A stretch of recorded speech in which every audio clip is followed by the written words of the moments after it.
Hello, I'm Dawn Durham, and welcome to PaTTANpod. Educators have to have such immense knowledge about so many topics: reading, writing, math, science, social studies, technology education. Throw into that classroom management, policies, regulations, the list goes on and on.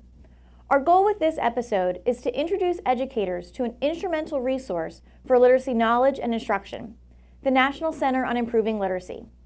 Joining us today from the National Center on Improving Literacy is Dr. Scott Baker. Dr. Baker, thanks for talking with us today.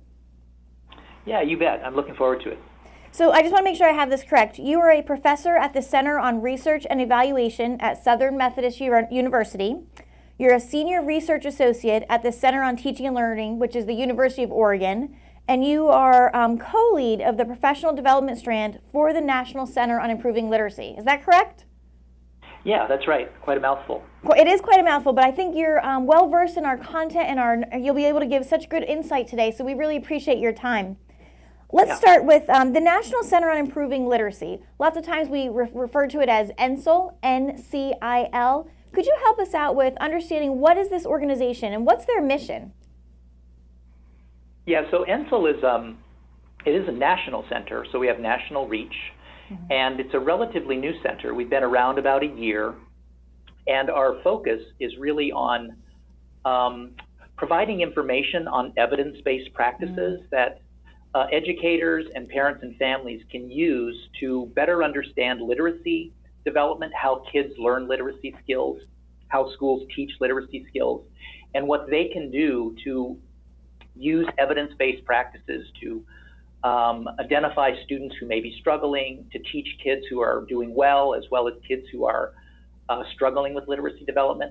So it's really there are multiple purposes of the center, and we're intending to reach audiences of stakeholders in schools as well as parents and families. So you had talked about a couple of different layers there. You talked about educators, parents, families, and all the different stakeholders. Let's break through that a little bit more, dig a little bit deeper. How is this site, the National Center on Improving Literacy, how can it help educators ensure that they are using evidence-based practice and that they're up to date on the highest quality of research and information? Yeah, well, it's interesting actually that there has not been a literacy center like this before NCIL. Given that in education, there's probably more research that's been conducted on literacy development than any other area. In fact, some people say more research has been conducted than all other areas combined. So this research has been going on for decades. So there's a tremendous amount of information out there about literacy practices and how kids develop literacy and what schools can do to help kids develop into proficient readers and writers. And one of the main purposes of NCIL is to take that information, organize it in a way that's understandable for different stakeholder groups like teachers, administrators, parents, and families, and present it in a way that focuses on the critical aspects of literacy development, but does so in a way that is understandable for different groups of people, essentially. So you're really pulling together all of the research and all of the knowledge and making it accessible, because what we find, especially in education, is we've got all this research, as you had said, decades and decades, but yet it's really challenging to get it into the hands of certain stakeholders, educators and families and parents being some of those folks. So you're really pulling everything together and making it so that these different stakeholders can access it and be able to use it in their everyday lives. Is that correct? Yeah, that's correct. And the center has individuals with different areas of expertise. And so one of our jobs is to really determine from the research evidence that's available, what's the best quality evidence and what does it say about particular aspects of literacy development. So not only are we organizing information that's available out there, we're also sifting through the many reams of information that are available and trying to find the most credible evidence available that can help the different groups that we're targeting. So it's vetted, credible information, because as you know, and you had said, because there's so much out there to sift through it, you wouldn't know what to pick up, what not to pick up. I mean, that's just the fact of it. And so to be able to have a center that really looks at and analyzes the research carefully and pulls in those that are credible is a huge asset and a huge help to the field. Yeah, thank you. Yeah, that's very well said, actually. And I want to shift a little bit to the parents and families, because I don't want to lose sight of the fact that the National Center on Improving Literacy is a site for all stakeholders, educators, administrators, instructional leaders, parents and families as well. Talk to me about a little bit about what's available for parents and families on this site and with the center that they might find this useful to make a go-to stop at. Yeah, well, so the site is somewhat unique in that we want to really bring parents and families into the conversation about literacy development. There are a lot of kids in the United States who are not making the kind of progress that states would like to see kids make in terms of reading growth and literacy growth. And we want to help parents understand that information and provide resources that they can access, that so they'll better understand what literacy development is about. And then if they have the resources, the kinds of things that they can do at home and the kinds of activities that their kids could engage in that may help support what schools are trying to do.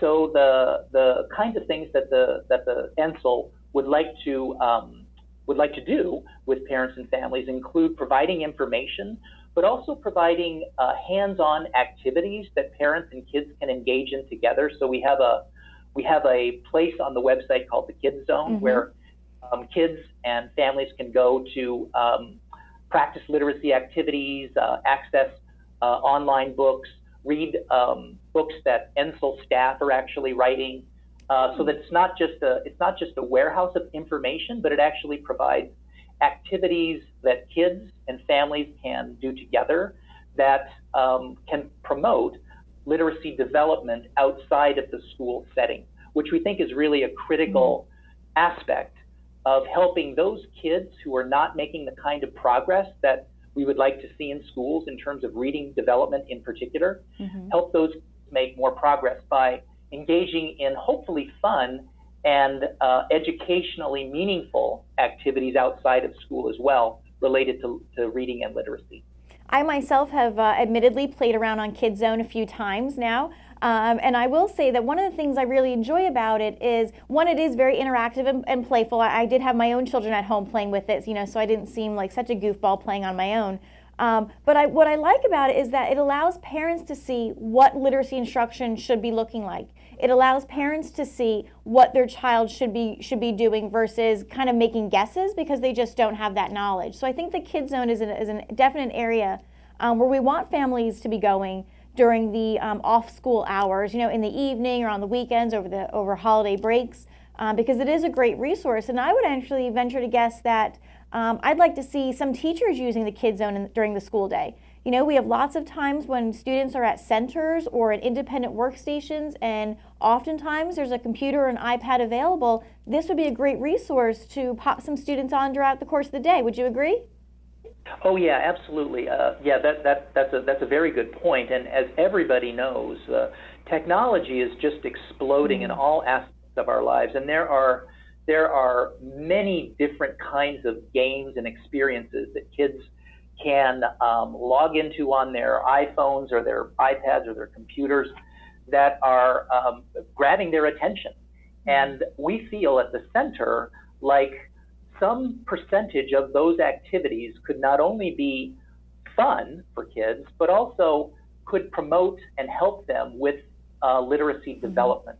So we want to be able to not only access and vet, as you say, the research that's been done on reading development and literacy development, but also identify those games out there, literacy games and other kinds of experiences that kids might have online with technology that also could promote literacy development.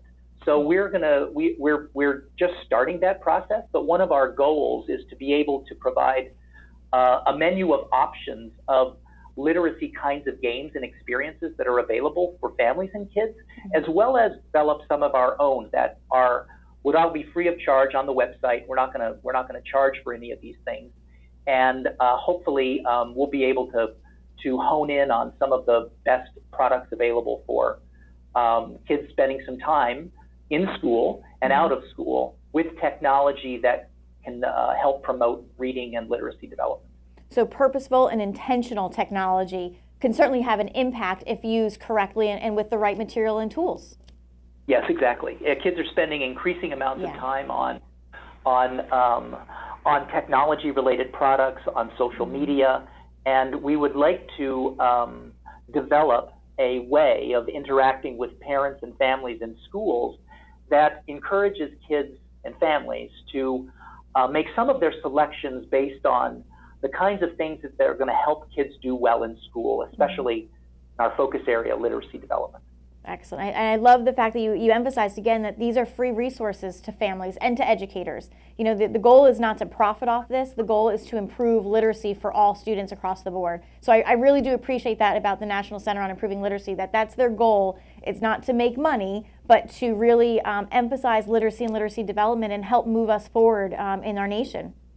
Yeah, that's right. Yeah, so our funding comes from the U.S. Department of Education, and it's we're not charging for anything. We have a grant to provide support for staff to do the work, but none of the activities or things that we're promoting are in any way related to sort of royalties or anything like that anybody in the center would make. So, and again, I appreciate that so much, and I know our families will too. There's two things I want to highlight about on the NCIL's website, particularly with this center and the work that they do. You have what's called literacy briefs on there. They're like one page, kind of infographic-ish about all kinds of different components and the big 5 essential components of reading. I found that when we were going around, just as consultants going around and looking on NCIL's website, we were pulling off a lot of these literacy briefs to use with our staff development for schools. You know, it's quick information, it's easily accessible, easy to read, and easy to process. And when we were working with a particular school, they had said, gosh, we think this would be something we could send home to families to help them understand literacy development. So I think these literacy briefs, if you want to say something about or talk to those, I think that's certainly a large piece of where we can be heading towards getting information out there for educators and for families. Yeah, the literacy briefs are one of the early activities that we got started on, and one of the ones that we thought could be really accessible to different groups of stakeholders, folks in schools, administrators, teachers, as well as families. And what we wanted was to take the information that was available primarily from high quality research studies and synthesize that information in a way that was understandable for different groups, very short. They intended to be short and brief, as the name implies. And we wanted to make them appealing by providing some kind of visual that would go along with the content. We had our research staff, like myself, for example, and others at the center, were the primary authors of the briefs. We have one group that focuses on briefs for families. We have another group that focuses on briefs for stakeholders in schools, so districts and schools and state level folks in education.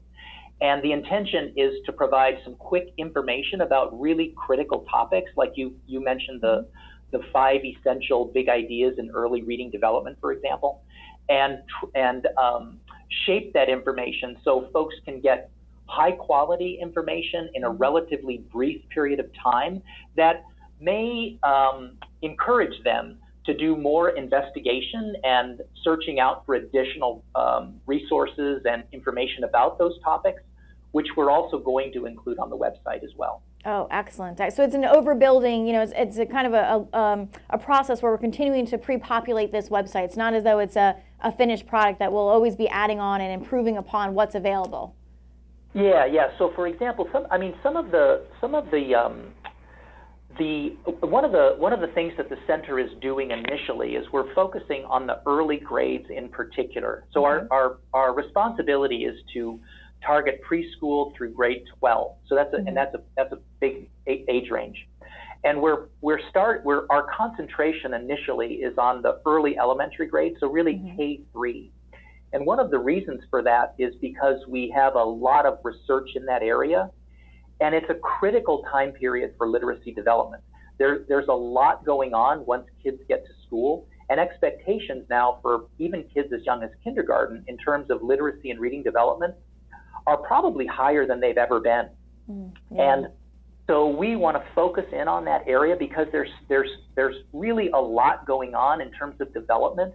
Kids are really they're really getting instruction in and understanding the system of reading and writing that we use in English and other alphabetic languages like Spanish or German or French. And it's critical that kids understand the 5 big ideas, as we say, around literacy development. And they're really getting taught all 5 of those things in pretty concentrated ways in the early elementary grades. Some of those big ideas, if kids do well and are on track for strong reading growth, some of those big ideas taper off in terms of importance as kids move into 2nd and 3rd grade. So there's a lot really going on in those first few grades where all students are getting a pretty concentrated amount of instruction in these 5 critical areas. And it's it's a key time point, and it's one of the reasons that we as a center wanted to focus on that first. And I appreciate that the idea of we've got to work on that foundational piece in those early grade levels so that our trajectory is going in a positive direction. Those literacy briefs, I think, are certainly something that really target and highlight that information. Another piece I want to circle back to that I find to be of great help from the center and as well as on the website is what you refer to as the State of Dyslexia. So if you could, I love this part of the center's work, that it's really looked at the nation and said, out of these 50 states, who has legislation about dyslexia, about screening, about pre-service education for teachers? I think that information is invaluable, not just to educators, but to us as a nation to figure out, well, where are we going and what do we need to maybe fill in some gaps and tweak a little bit about our education system? Right. There's been a tremendous amount of movement in the dyslexia area over the last decade, and now most states have either pending legislation or current legislation around dyslexia.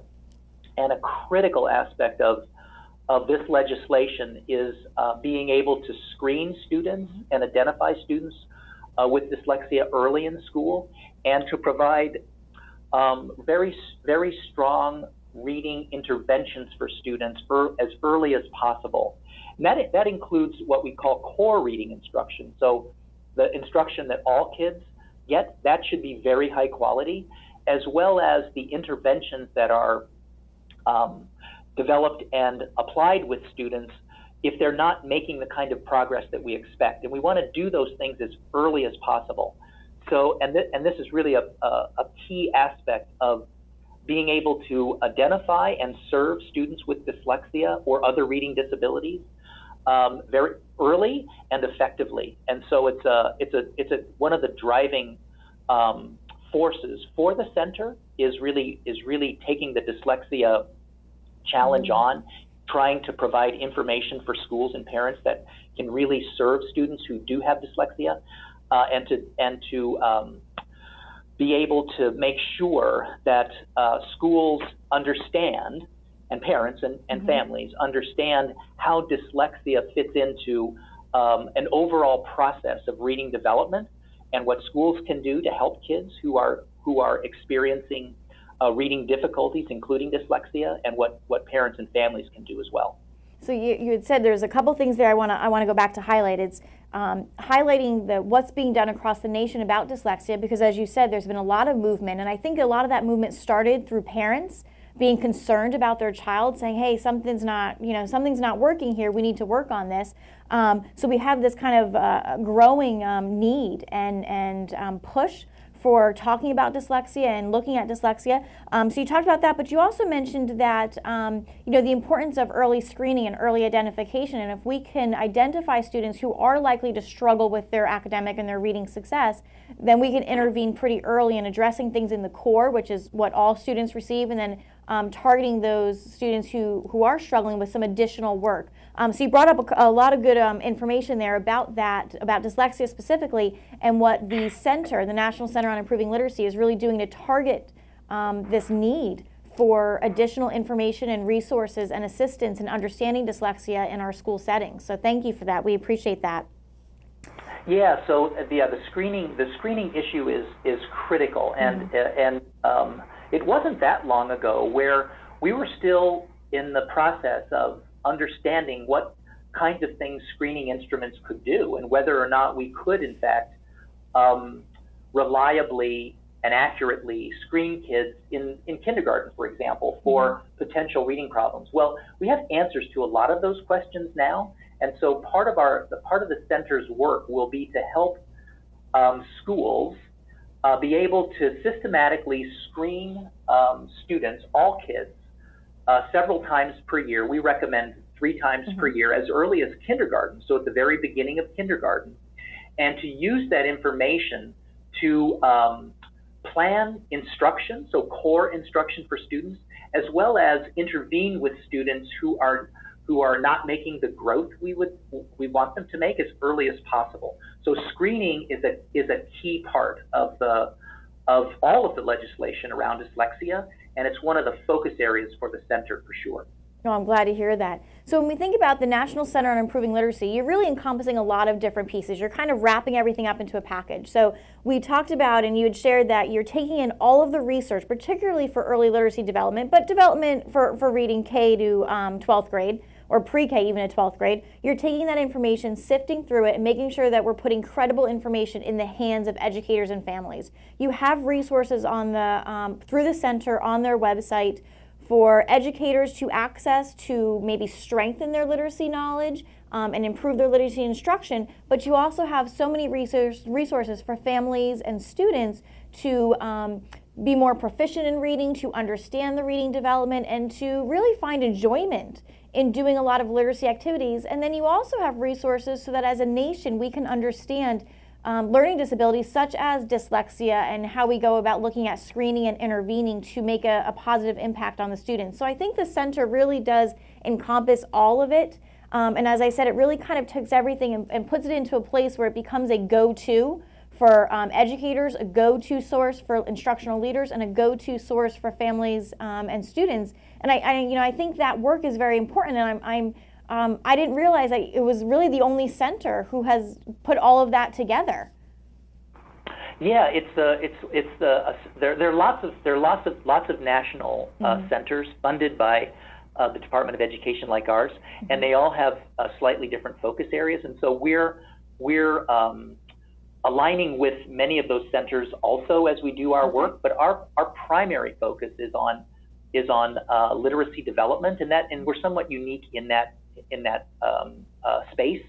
And in that context as well, our focus is on students who are struggling with literacy acquisition, including students with disabilities and dyslexia. So that also sort of identifies us as a unique center in terms of the national landscape for centers on education policy and practice. So unique in your specific target and your specific focus. Yes.